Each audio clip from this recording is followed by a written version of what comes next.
Good morning. I hope everybody's doing well. Happy Wednesday. Today is Wednesday, May the 20th. I think that's right.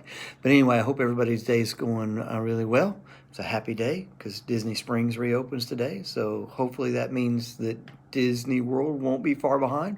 But anyway, I regress. I just wanted to share just some encouragement to you today.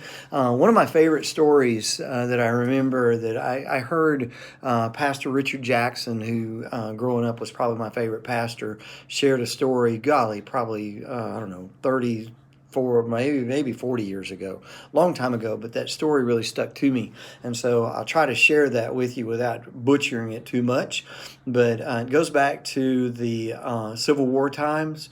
And that, of course, was in the 1860s, and there was, of course, those lots of different things as the North and the South were fighting, and there was actually a common practice in that day that if you did not want to go to war, if you were drafted, you actually could pay someone a sum of about $300, which doesn't seem like a lot of money, but back then that would have been a great deal of money.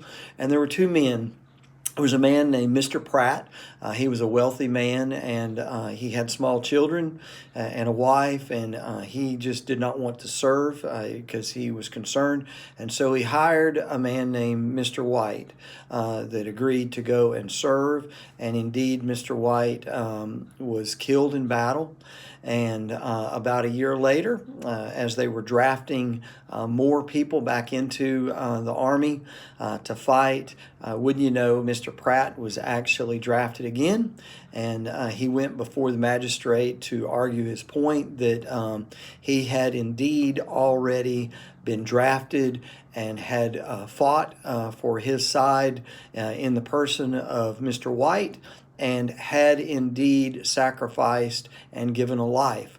And actually, the court sided with Mr. Pratt, and he did not have to continue on. And that story has always kind of stuck with me because I just thought, wow, what an interesting story. And the way Pastor Jackson shared that, he swung it to the point of understanding that, that we also have one that represented us.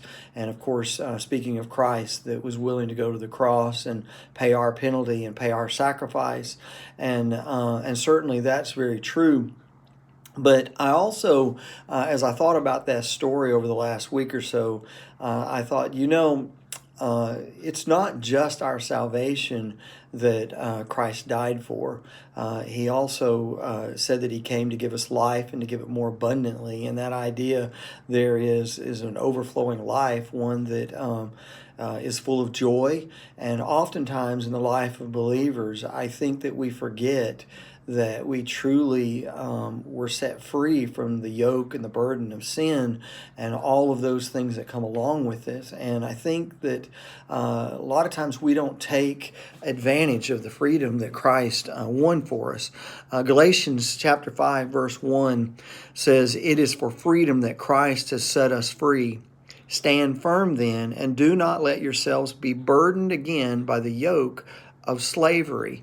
And we know that that is the reason why that Christ came, was, yes, to give us salvation, but to also free us from the slavery of sin and the burdens of this life. And I see a lot of people struggling, and I'm always reminded, because I think a lot of times that they're not fully living their potential of everything that Christ won for us. We don't have to be a slave to sin. We don't have to be a slave to those burdens.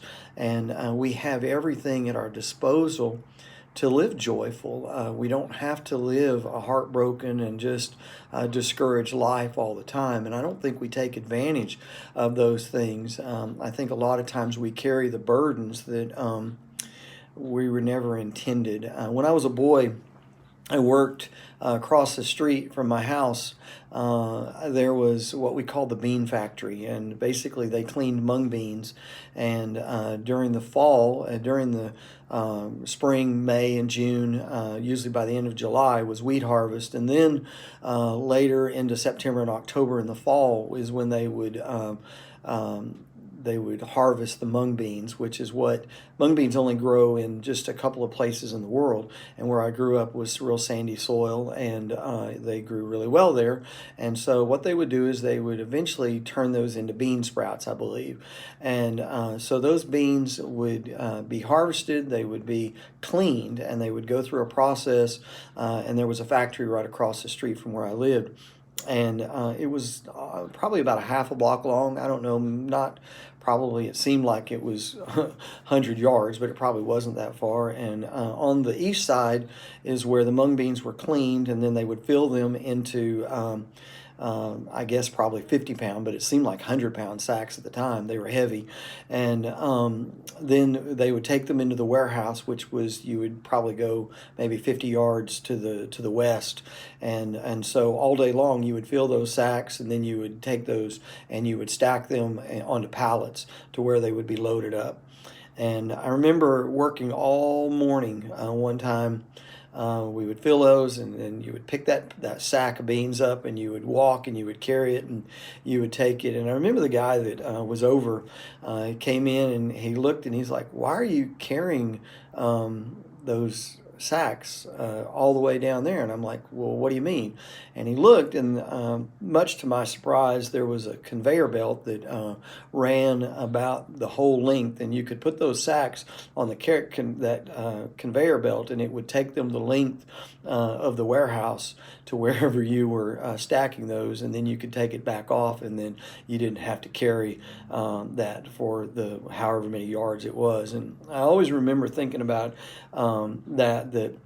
that's what we do in the Christian life. A lot of times we carry burdens that God's already made provision for us, that he said, let me handle those things. And oftentimes we put more on us than what is necessary. And so my encouragement to you today is just turn loose.